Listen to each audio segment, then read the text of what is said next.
रियासी में बांग्लादेश में हिंदुओं पर हो रही हिंसा के विरोध में बार एसोसिएशन का प्रदर्शन। बांग्लादेश में हिंदू समुदाय पर हो रही कथित हिंसा के विरोध में बुधवार को बार एसोसिएशन रियासी के सदस्यों ने जोरदार प्रदर्शन किया। प्रदर्शनकारी अधिवक्ताओं ने केंद्र सरकार से मांग की कि वह बांग्लादेश में रह रहे हिंदुओं की सुरक्षा सुनिश्चित करने के लिए ठोस और प्रभावी कदम उठाए। प्रदर्शन के दौरान बार एसोसिएशन के सदस्यों ने तख्तियां लेकर नारेबाजी की और अंतर्राष्ट्रीय मंच पर इस गंभीर मुद्दे को उठाने की अपील की।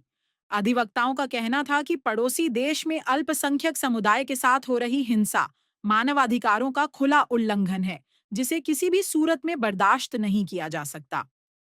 बार एसोसिएशन के पदाधिकारियों ने केंद्र सरकार से कूटनीतिक स्तर पर हस्तक्षेप कर बांग्लादेश सरकार पर दबाव बनाने की मांग की, ताकि वहां रह रहे हिंदुओं को भयमुक्त वातावरण मिल सके।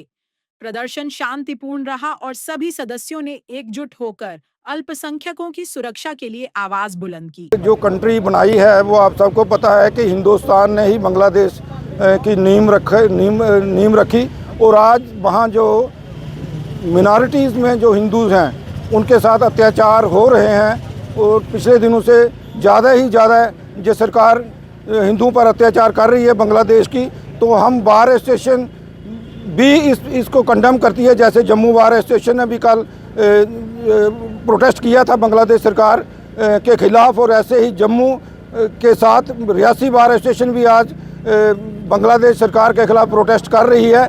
और हम खासकर हिंदुस्तान की सरकार को भी कहेंगे कि वो भी स्टेप्स लेकर वहाँ जो हिंदूज़ हैं उनको सुरक्षित करे, बांग्लादेश को सबक सिखाए और वहाँ के हिंदू को बचाने के लिए, सुरक्षित रखने के लिए प्रॉपर्टी और लाइफ बांग्लादेश में हिंदुओं की हिंदुस्तान सरकार ने कड़े से कड़े कदम उठाने चाहिए और बांग्लादेश को सबक सिखाना चाहिए। तरफ से एक प्रोटेस्ट किया गया जो बांग्लादेश में हिंदुओं पर अत्याचार हो रहा है। बार एसोसिएशन रियासी उसकी सख्त मजम्मत करती है और हम यहाँ तक ही महदूद नहीं रहेंगे। अगर बांग्लादेश में हिंदुओं पर अत्याचार बंद नहीं हुआ तो हम सख्त से सख्त स्टेप लेंगे और सिविल सोसाइटी से और रियासी के बाशूर शहरियों से भी अपील करेंगे कि वो इसमें शामिल हों।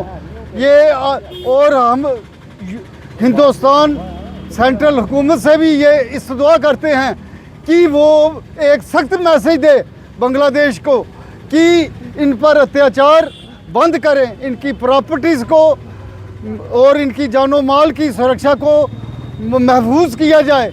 आज आपने देखा नहीं, वो एक दीपू जो एक वर्कर था, एक फैक्ट्री में वर्कर था, उस पर एक झूठा इल्ज़ाम लगा दिया गया कि इसने ब्लास्फेमी की है, इसने एक मज़हब के ख़िलाफ़ बोला गया। अलबत्ता बांग्लादेश की हुकूमत ने, वहाँ की पुलिस ने यह साबित कर दिया कि वो इल्ज़ाम गलत था। शेम है उन पर, शेम है बांग्लादेश, शेम। तो इसके अलावा हम ये चाहते हैं, ये सिर्फ ये आग पूरे हिंदुस्तान में फैल जाएगी अगर वहाँ पर हिंदुओं पर अत्याचार बंद नहीं किया। तो आज जम्मू में प्रोटेस्ट हुआ है, कल जम्मू में हुआ था, कठुआ में हो रहे हैं, ये पूरे हिंदुस्तान में प्रोटेस्ट होंगे। हम लोग अमन से रहना चाहते हैं और हम अपील करते हैं कि वो बांग्लादेश को भी ये समझना चाहिए, यूनियन सरकार को भी समझना चाहिए कि वो अत्याचार बंद करे। आज जैसे मिस्टर शर्मा ने कहा, विजय जी ने कहा कि ये हिंदुस्तान ने बनाया था, जब बांग्लादेश पर पंजाब वाले उन पर जुल्म सितम कर रहे थे तो ये मिसेस गांधी ने, उस वक्त की हुकूमत ने बांग्लादेश बनाया था, इसलिए बनाया था कि ये इन पर अत्याचार ना हो कि ये, मगर इन्होंने साबित कर दिया कि ये एहसान फरामाश लोग हैं। इन एहसान फरामाश, इनको ये नहीं पता कि इनकी बहू बेटियों की इज्जत लूटी जाती थी, इन पर इतना जुल्म सितम होता था। उसके लिए हिंदुस्तान की सरकार इनके साथ शाना बिशाना हुई, मुक्ति बाहिनी बनाई और बांग्लादेश को आज़ाद कराया। मैं फिर यही अपील करूंगा आपके माध्यम से कि इन पर जो भी मिनॉरिटीज़ हैं, हिंदू हैं, उन पर